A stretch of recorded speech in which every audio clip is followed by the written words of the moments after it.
सबैमा नमस्कार। आज म सानो भिडियो यो गल्फमा भइरहेको वार, यो जियो पोलिटिक्स प्लस नेपालको पोलिटिक्सको बारेमा केही धेरै दिनपछि केही भिडियो सबैलाई जानकारीमूलक र यी सन्दर्भमा भएका न्युज म्यानिपुलेटरहरू के कस्ता छन् त्यसको बारेमा सानो भिडियो बनाउन गइरहेको छु। अब नेपालको बारेमा त सबैजना अवेरनेस नै हुनुहुन्छ, सबैलाई जानकारी नै छ। अहिले नेपालमा राष्ट्रिय स्वतन्त्र पार्टीले करिब 2/3 नै ल्याएको छ। एक्सपेक्ट थियो 151, तर धेरै जनताको साथ सहयोग समर्थनले गर्दा र परिवर्तन चाहने सम्पूर्ण देशप्रेमी दाजुभाइ तथा दिदीबहिनीहरूको सहयोगले अहिले नयाँ 3-4 वर्ष मात्रै 3 वर्ष हाराहारी मात्रै भएको यसले एकैचोटि 182 सिट सहित 2/3 को नजिकबाट अब सरकार बनाउँदैछ। अब यसमा एउटा के बुझ्नुपर्ने हुन्छ भने राष्ट्रिय स्वतन्त्र पार्टी यस्तै परिवर्तनको संवाहक बनेर सधैँ जान्छ अथवा त्यसलाई कतिसम्म आफ्ना मूल्य मान्यताहरू, जनताका एक्सपर्टहरू सबैलाई कसरी सम्बोधन गर्न सक्छ भन्ने कुरा अबका दिनमा बुझिन्छ।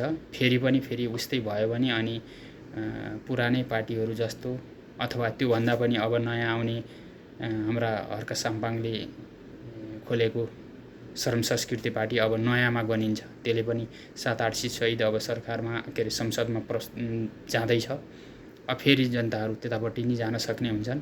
त्यसले गर्दा यसमा यत्रो सिट जितियो, एक्सपेक्टभन्दा माथिको सिट जितियो भनेर घमण्ड नगरिकन र यी अहिले न्युजहरूमा जति पनि आएका छन्, बालेनलाई प्रधानमन्त्री बनाउने मलाई थाहा छैन भन्ने डिपी अर्यालहरूको न्युजहरू अथवा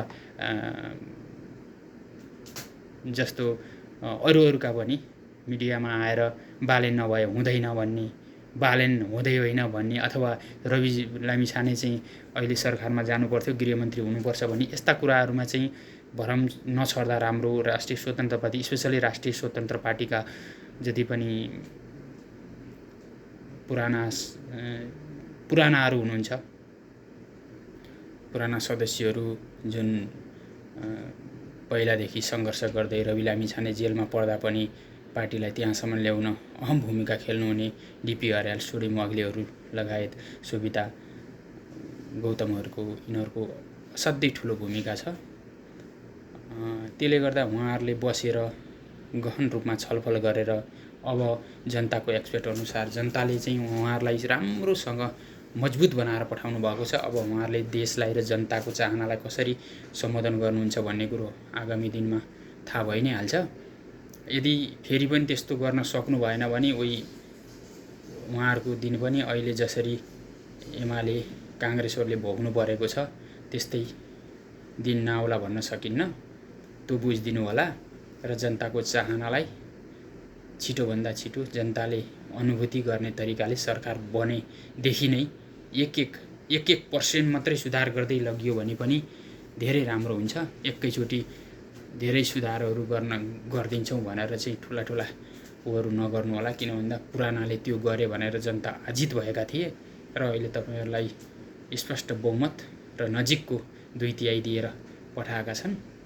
तपाईहरुले चाहनुभयो भने अहिले जति पनि आवाज उठिरहेका छन् धर्मनिरपेक्षको बारेमा अथवा संहिताको बारेमा हैन, यी विविध कुराहरूलाई चाहिँ तपाईहरुले राम्रोसँग सम्बोधन गर्न सक्नुहुन्छ अथवा प्रत्यक्ष निर्वाचित प्रधानमन्त्री वा कार्यकारी प्रमुख जसको बारेमा पनि तपाईहरुले चाहनुभयो भने अब यसलाई सबै जनताको चाहना बुझेर अरू पार्टीहरूसँग पनि सहकार्य गरेर सबैको देशलाई हित हुने तरिकाले तपाईहरुले निर्णय लिन सक्नुहुन्छ। यसमा अब धेरै भनिरहनु परेन। अब रह्यो जियो पोलिटिक्सको बारेमा सानो कुरा, अहिले जति पनि गल्फमा अमेरिका र इजरायलले जति इरानमा आक्रमण गर्यो, इरान एउटा आफैमा शक्तिशाली देश रहेछ हैन। अब त्यसका अमेरिकाका पनि आफ्नै त्यसका चाहनाहरू अमेरिकाका आफ्नै भिजनहरू होलान्। किन गरियो के गरियो त्यो त हामी नजाउँ, तर जति पनि हामी नेपाली दाजुभाइ दिदीबहिनीहरू गल्फमा छौँ, बहराइन, दुबई, कतार, ओमन, साउदी, कुवेत, यी देशहरू भनेको ठ्याक्क इरानभन्दा पश्चिमका सानो समुद्र पार भइसकेपछि, एउटा समुद्रको एउटा घाँटी पार भइसकेपछि यी छेउमै पर्ने देशहरू हुन्। जस्तो दुबई, कतार, बहराइन, कुवेत यी नजिकका हुन् भने त्यसको आडमा अझै पश्चिम साउदी अरब पर्छ। र जति पनि यो गल्फमा अहिले आक्रमण भइरहेको छ, मिसाइल आक्रमण अथवा ड्रोन आक्रमणहरू भनिएको छ, ती इरानले गरेको यहाँ युएसए को आर्मी फोर्सहरू राखिएको थियो त्यसमा गरेको भने पनि अन्त छिटपुट परेका छन्। र कुवेतमा त एयरपोर्टमै पनि आक्रमण भयो रे, ड्रोन आक्रमण भन्ने कुरो छ। अब इरानको कुरो के छ भने हामीले अमेरिकन फोर्स त्यहाँबाट हटायो भने हामी छिमेकीहरूलाई आक्रमण गर्दैनौँ भन्ने छ। तर यिनीहरूको गल्फको बाध्यता यो छ कि उसले अमेरिकनलाई पनि चिडाउन सक्दैन र इरानलाई पनि चिडाउन चाहँदैन। यी विविध कुराहरूले गर्दा अहिले गल्फ वार, स्पेसली यो गल्फ वार त होइन, तर नजिकको एउटा छिमेकीले अर्को छिमेकीलाई प्रहार गरिरहेको छ दिनदिनै रातरातै। र यसमा धेरै न्युजहरू, धेरै नेपालमा अन्तभन्दा नि नेपाल र इन्डियामा न्युजहरूलाई धेरै मेनिपुलेट गर्न खोजिएको छ। कस्तो भने कसैले अमेरिकाको समर्थनमा अथवा कसैले इरानको समर्थनमा न्युजहरू बनाउने र त्यसमा चाहिँ मान्छेहरूलाई हतोत्साहित गराउने कामहरू भइरहेका छन्। त्यो जति उहाँबाट नेपालमा न्युज बनाइएका छन् त्यस्तो छैन। यहाँ जति म पनि गल्फको एउटा कुनै कन्ट्रीमा छु, यहाँ नजिकबाट नियालो रहँदा यहाँको दैनिकीहरू, यहाँको दिनचर्या, काम सम्पूर्ण चलिरहेको छ। तर स्पेसल तिनीहरूले अमेरिकाको बेस क्याम्पहरू होस्, उसका ठुला प्रोजेक्टहरू होस्, यसमा आक्रमण गर्दा छुटपुट बाहिर पनि परेका होलान्। तर त्यस्तो आतङ्कितै हुने गरी अहिले नै नेपाली दाजुभाइ दिदीबहिनीहरू रहेको ठाउँमा त्यस्तो ठुलो आतङ्कित हुनु भएर डराउनु पर्ने, उहाँको परिवारहरू आत्तिनु पर्ने छैन। नआत्तिदिनु होला, कोही पनि आत्तिनु पर्ने छैन। हो अहिले अब यी एयरबेसहरू, एयर स्पेसहरूको चाहिँ डिस्टर्बले गर्दा प्लेनहरू पुरै बन्द छन् गल्फका। छुटपुट प्लेनहरू चलेका छन्, त्यो पनि ठुलो रिस्कमा चलेका होलान् होइन। अब नेपालबाट त 28 फेब्रुअरीदेखि कुनै फ्लाइटै आएको छैन। आयो भने पनि छुटपुट आउने, छुटपुट जाने, नत्र धेरै जसोले सेड्युल हालिरहने अनि क्यान्सल गरिरहने अवस्था छ। अहिले त्यसको लागि कोही पनि छिट्टै आत्तिएर जान अथवा आउन नखोज्नु। आउन पाउनुहुन्छ आफ्नो कामहरू, आफ्नो अफिसमा अथवा कम्पनीमा भिसाहरूको कुनै छ भने सम्पूर्ण देशका सरकारले नै भिसाहरू एक्सटेन्ड गरिदिइसकेको न्युजहरू आइरहेका छन्। जस्तो दुबईले, कतारले पनि र अरू देशले पनि अब कसैको भिसा सकिएको छ, आइडी कार्ड सकिएको छ भने पनि उनीहरूले 1 महिनाको लागि एक्सटेन्ड गरिदिइसकेको भन्ने सुनिन्छ। त्यसले गर्दा आत्तिनुपर्ने अवस्था छैन। तर नेपालमा चाहिँ श्रमहरू रोक्ने अथवा चाहिँ अन्य कार्यहरू चाहिँ नरोकिदिनु हुन अनुरोध गर्दछु। किनभने भोलि फेरि एकैचोटि फ्ल्याटहरू खुल्यो भने फेरि त्यहाँनिर धेरै भार पर्छ। श्रमहरू गरिरहँदाखेरि केही पनि फरक पर्दैन होइन। श्रम स्वीकृतिहरू दिइरहने झन् सजिलो हुन्छ। मान्छेहरू नआत्तिकन आरामसँग आफ्नो डकुमेन्टेसनहरू सम्पूर्ण क्लियर गरेर बस्नुहुन्छ र बिस्तारै खुलेपछि सबैजना आउन सक्नुहुन्छ। तर नेपालमा कस्तो चाहिँ चल्छ भने अब यहाँ गल्फमा अलिकति केही लफडा हुने बित्तिकै ल तेल आउँदैन भनेर तेल सर्टेज गराइदिने, ल ग्यास आउँदैन भनेर ग्यास सर्टेज गराइदिने, ल अब जान हुँदैन भनेर श्रम बन्द गरिदिने। त्यो आजको आजै को लागि सोचिन्छ। तर ती एकदम अप्राकृतिक तरिकाले गरिएका निर्णयहरू हुन्, ती सही तरिकाले सोच विचार गरेर गरिएका निर्णयहरू होइनन्। श्रम स्वीकृति छिटोभन्दा छिटो खोलिदिनुपर्छ, किन भन्दाखेरि मान्छेहरू भोलि झन् भार पर्छ, श्रम गर्नलाई अप्ठ्यारो पर्छ, उनीहरूको टिकटहरू रद्द भइरहेका छन्, टिकटहरू क्यान्सल भइरहेका छन्, जतिखेर पाइन्छ त्यतिखेर मान्छेहरू आउनको लागि तयार भएका छन्। त्यसले गर्दा उनीहरू कमसेकम आफ्नो डकुमेन्टेसन रेडी गरेर बस्न पायो भने त हुन्छ नि। फेरि पछि लाइन बस्नुपर्ने, एक दिनमा चाहिँ 1500 मान्छे भइदियो भने तपाईहरुले त्यहाँनेर श्रम गर्न सक्नुहुन्न। ती कुराहरू पनि अलिकति सोच विचार गर्नुपर्छ नेपाल सरकारले। त्यो अब आउने सरकार रासपा सरकारले चाहिँ स्पेशली यो कुरामा धेरै ध्यान दियोस्। विदेशमा घटेका घटनाहरूलाई लिएर आफ्नो देशमा चाहिँ यस्ता कुराहरूमा चाहिँ विचार नगरिकन भोलि कस्तो परिस्थिति आउला, भोलि कस्तो भार पर्ला भन्ने नसोचिकन गरिएका निर्णयहरू यी परिपक्व निर्णयहरू हुँदै होइनन् हैन।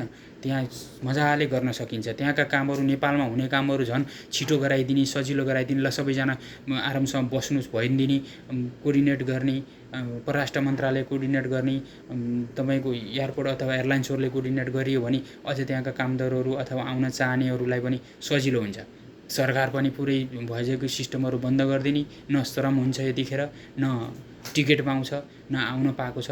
त्यस्तो गर्दा झन् आतंकित हुने, त्रसित हुने, मेरो काम बिग्रिन्छ कि अथवा मेरो काम छुट्छ कि भन्ने यस्ता डरहरू धेरै भएका छन्। यसको बारेमा चाहिँ सबैको सम्बन्धित निकायको ध्यान जाओस् र यसमा आत्तिनुपर्ने अहिले प्रत्यक्ष रूपमा त्यस्तो धेरै नै आतंकित हुनुपर्ने छैन। अब केही न केही निर्णय अब होला, सिजफायर हुनु नै पर्छ। दुई पक्ष नै केही न केही कदमहरू एक दुई ब्याक हुनै पर्छ। सबैका आफ्ना आफ्ना चाहनाहरू, आफ्ना आफ्ना एक्सपर्टहरू छन्। अब त्यसमा हामी घुसेर हामीले यो गरे हुन्थ्यो, त्यो गरे हुन्थ्यो भने हाम्रो त्यहाँ कुनै अर्थै छैन। हाम्रो जस्तो देशको, इभन इन्डियाको पनि कसैको पनि त्यहाँनेर हात केही पनि गर्न सक्ने अवस्था छैन। त्यसले गर्दा उनीहरू नै जे डिसिजन गर्छन्, जसरी गर्छन्, त्यसमै हामी जस्तो खालको वातावरण सिर्जना हुन्छ त्यसैमा कसरी रहन सकिन्छ, कसरी चाहिँ घुलमिल हुन सकिन्छ अथवा कसरी सुरक्षित हुन सकिन्छ, त्यही मात्रै अपनाउने हो। अब यहाँ चाहिँ नेपालमा अनेक थरीका न्युजहरूमा फरक फरक खालका न्युजहरू गर्ने, ल गल्फै सकियो अरे, गल्फलाई यस्तो भयो उस्तो भयो, हानेको हानै छ भनेर एउटा दुईटा भिडियोहरू देखाइदिने, त्यो छ। अब गल्फ कत्रो ठुलो छ, इभन साउदी अरब पनि नेपालभन्दा 16 गुणा ठुलो छ। एउटा क्षेत्रमा हान्यो, 1-2 किलोमिटरलाई इफेक्ट भयो भन्दैमा सम्पूर्ण भए जतिको एरिया इफेक्ट भएको छैन। सम्पूर्ण सहरहरू एकदम सुरक्षित छन्, सबै ठिक छन्। हो, अमेरिकाहरूको जुन आर्मीहरू राखेको बेस क्याम्पहरू थिए अथवा उनीहरूका कम्पनीहरू, प्रोजेक्टहरू थिए, त्यसलाई अलिकति निशाना गरिएको छ। जहाँ पनि, दुबईमा पनि होस् अथवा कतारमा होस्, बहराइनमा होस्, ओमनमा होस्, साउदीमा होस्, त्यो छ। त्यसले गर्दा कोही पनि आतंकित हुने, अत्तिने, हडबडाउने, डराउने केही गर्नुपर्ने अवस्था छैन। अब हुन्छ बिस्तारै, जति नराम्रा दिन आए पनि एक न एक दिन राम्रो दिन आउनै पर्छ। रात आएपछि दिनको रात हुन्छ। अब यस्तै थियो, पहिला पनि गल्फ वारहरूमा पनि विविध घटनाहरू घटे भनेर हामीले सुन्न पाउँछौँ। हाम्रै नेपालमा पनि 10औं वर्ष चाहिँ माओवादीको जनयुद्ध हुँदाखेरि अब जाजरकोटमा यतिजना आज मार्यो अरे, उता अथवा के अरे मङ्गलसेनमा, आसामको मङ्गलसेनमा यति यस्तो भयो अरे, उहाँ यस्तो भयो अरे भन्ने सुनिन्थ्यो। त्यसमा पनि अब हामीहरूले सामना गरेकै हो हैन। विविध तरिकाले आफ्ना सुरक्षाहरूलाई होस् अथवा ओहरू होस्, पढाउने सम्पूर्ण कुराहरू चलि नै रहे, दैनिकीहरू चलि नै रहे। घटनाहरू घट्छन्, यस्ता घटनाहरू। जियो पोलिटिक्स अहिले अलिकति तातेको छ, यो विश्वमै अलिकति तातेको छ। किन भन्दा यो फ्युल निर्यातमा पनि इरानले पुरै प्रतिबन्ध लगाइदिएको छ, रोकिदिएको छ। त्यहाँ त्यसको छेउबाट जाने जुन समुद्रको बाटो थियो, त्यो बाटोमा हजारौँ कन्टेनरहरू, हजारौँ सिपहरू रोकिएका छन्, त्यहाँ जान पाएका छैनन्। गयो भने आक्रमण भएका छन्। त्यसले गर्दाखेरि युरोप लगायत एसिया, साउथ एसियाका हाम्रो जस्ता मुलुकहरूमा चाहिँ फ्युलको अलिकति सर्टेज हुन चाहिँ सक्छ। तर अहिले आत्तिनुपर्ने छैन, किन भन्दा रसिया अथवा चाइना, अरू देशहरूबाट पनि सप्लाई भइरहेको छ। हामीहरू त स्पेसली इन्डियन कर्पोरेसनबाट फ्युल ल्याउने हो, उसले रसियासँग पनि सम्झौता छ, इरानसँग पनि सम्झौता छ, अरू गल्फका मुलुकहरूसँग सम्झौता छ, धेरै देशहरूबाट गरिएको हुन्छ। त्यसले गर्दा यसमा डराउनु पर्ने, आत्तिनु पर्ने, यहाँ भएको घटनाले गर्दाखेरि नेपालमा फ्युलको मूल्य बढाउन घटाउनु पर्ने, ग्यासको मूल्यमा चाहिँ बढाउनु पर्ने, आधा सिलिन्डर बेच्नुपर्ने, मान्छेहरू सबै घरबार परिवार सबै आत्तिनुपर्ने, यस्तो गरेर अर्थ छैन, त्यो गर्नु पर्दैन भन्ने कुरो मेरो सुझावसहित यो सानो भिडियो सबैको सामु प्रस्तुत गरेँ। गल्फमा अहिले अलिकति असहज परिस्थिति चाहिँ भएकै हो, तर त्यो असहज परिस्थितिलाई हामीहरूले कसरी हुन्छ आफ्नो दैनिकमा सहज बनाउँदै सोच्दै पोजिटिभ सोच्दै जान भन्दा अर्को उपाय छैन। तर आत्तिनुपर्ने चाहिँ अवस्था भइसकेको होइन। डाइरेक्टली गल्फका कन्ट्रीहरूले इरानसँग फाइट गरेको पनि होइन र इरानले पनि डाइरेक्टली यी देशहरूलाई चाहिँ आक्रमण गरेको पनि होइन। आक्रमण भएका 3टा देशहरू हुन्, इजरायल र युएसए एक पक्ष र इरान अर्को पक्ष हो। तर उसका युएसएको चाहिँ फोर्सलाई यहाँ छन्, त्यसले गर्दा गरिएको। यस्ता खालका कुराहरूमा चाहिँ अब आउने सरकारले पनि बुझ्नु पर्यो। हामी दुई देश बिचको तरुल, दुई ढुङ्गा बिचको तरुल भने जस्तो चाइना र इन्डियाको बिचमा हुँदा चाइनासँग लपक्क परे जस्तो गर्ने, पछि इन्डियालाई चिडाउने, इन्डियासँग अलिकति लपक्क परे जस्तो गर्ने चाइनालाई चिडाउने, अथवा दुइटैसँग गर्ने युएसएलाई चिडाउनु पर्ने छैन। सबैलाई चाहिँ परराष्ट्र नीति राम्रो दर बलियो र देशलाई सुहाउने र देश पनि मजबुत हुने, अरूसँग झुक्न पनि नपर्ने खालका त्यस्ता नीतिहरू बनाउँदै जानुपर्ने अबको स्थायी सरकारले त्यो गर्नुपर्ने छ। यो परराष्ट्र नीतिहरूमा ठुलो सम्झौताहरू, ठुलो उतारचढावहरू ल्याउनुपर्ने छ। इन्डियासँग पनि धेरै कुराको सम्झौता गर्नुपर्ने हुन्छ, चाइनासँग पनि धेरै कुराको सम्झौता गरोस्, अमेरिकासँग पनि धेरै कुरा। हामीलाई फोर्सफुल्ली कुनै पनि एमसिसी अथवा कुनै पनि प्रोजेक्ट हामीलाई चाहिएको छैन। तिमीहरूले फोर्सफुल्ली कुनै पनि प्रोजेक्टहरू हामीलाई नदेऊ। हामी त्यस्तो ठुलो सानो देश त हामीले धेरै थेक्न सक्दैन, तिमीहरूलाई रिक्वेस्ट छ भनेर त्यसरी चाहिँ भन्नुपर्ने हुन्छ। उनीहरू फोर्सफुल्ली दिन चाहेका कुराहरू हामी नलिने, त्यसलाई वास्ता नगर्ने, नजरअन्दाज गरिदिने, वास्तै नगरिदिने होइन। त्यसलाई हामीले वास्ता नगरे त्यसैको बारेमा चाहिँ न्युज बनाइदिने, त्यसैको बारेमा चाहिँ ऋषि धमालले उहाँ यस्तो हो नि त भनेर भन्ने, अनि के अरे पार्लिमेन्टमा पनि त्यसकै बारेमा कुरा हुने, संसदमा पनि त्यसकै बारेमा कुरा हुने, के अरे पत्र पत्रिकामा त्यही आएपछि उनीहरू खेल्न पाउँछन्। त्यसले गर्दाखेरि जति पनि देशको सार्वभौमिकता, देशको अखण्डता, देशको सुरक्षा, देशको परराष्ट्र नीतिका बारेमा अलिकति गम्भीर भएर रहनुपर्ने हुन्छ होइन। त्यसको बारेमा धेरै न्युज बनाउनु पर्ने पनि हुँदैन, कुनैकालाई गएर इन्टरभ्यू दिइरहनु पर्ने पनि हुँदैन, धेरै कुरो व्याख्या गरिरहनु नै हुँदैन। यस्ता कुराहरू भन्ने कुरो मैले चाहिँ साधारण, म जस्तो एउटा साधारण व्यक्तिले त जानेको हुन्छ।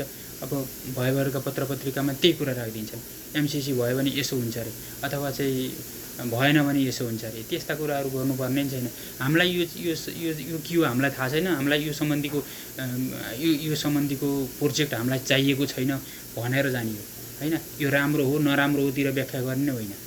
किन भन्दाखेरि नराम्रो हो भनेर लिएन त्यतापट्टि पनि दबाब, राम्रो हो भनेर लियो त्यो पनि दबाब जनताको। त्यसले गर्दा अहिले अप्ठ्यारो परिस्थितिमा छ होइन। यस्तै भएर होला गल्फमा, तर एमसीसँग रिलेटेड यो त होइन जस्तो लाग्छ। यो पहिले गल्फ वारदेखि नै यिनीहरूलाई गल्फलाई चाहिँ सुरक्षा दिने परराष्ट्र। अब अमेरिकाको ठुलो नीति हुन्छ, ठुलो चाहिँ भिजन हुन्छ, उसले कहाँ के तरिकाले आफूलाई सोचेको हुन्छ, राख्न चाहेको हुन्छ होइन, त्यो हुन्छ। त्यसले गर्दा यत्रा यी यो ठुल्ठुलो देशहरूका यी यस्ता राजनीतिक उतार चढावहरू, लडाइँहरू होइन, युद्धहरूमा हामीहरू नेपाल जस्तो देश होमिनु छैन। एकदम संयमित भएर सरकारले पनि, सरकारमा रहेका पक्षहरूले पनि अथवा पार्टीहरूले पनि संयमित भएर निर्णय गर्ने। हामी कुनै पक्षको अथवा विपक्षको बारेमा छैन, हामी यसको बारेमा सोच्न पनि भ्याएको छैनौँ, हामी हाम्रै देश बनाउँदैछौँ भनेर भनिदिने होइन।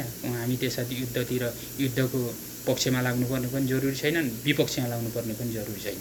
त्यसले गर्दा भोलि त्यसले असर गर्न सक्छ। त्यसले गर्दा भन्ने हामी हाम्रै देश बनाउनमा अहिले अगाडि छौँ, त्यतापट्टि हामी सोचेका छैनौँ भनेर त्यसरी गर्नुपर्ने हुन्छ। हस् त, यस्तै भन्दै यो समसामयिक विषयको बारेमा सानो त के भन्नु 20 मिनटको भिडियो भएछ। अब सुनिदिनु होला, सानो मैले जानेका बुझेका सुनेका कुरा मात्रै राखेको हुँ है त। अब यसमा कोही कसैलाई केही कुराहरू अब फरक मतहरू पनि हुन सक्छन्। आफूको फरक मतहरू तपाईँहरू आफै राख्न सक्नुहुन्छ। सबैको फरक मतको सम्मान हुन्छ भन्दै म यो भिडियो यहीँ रोक्न चाहन्छु। हस्त, धन्यवाद।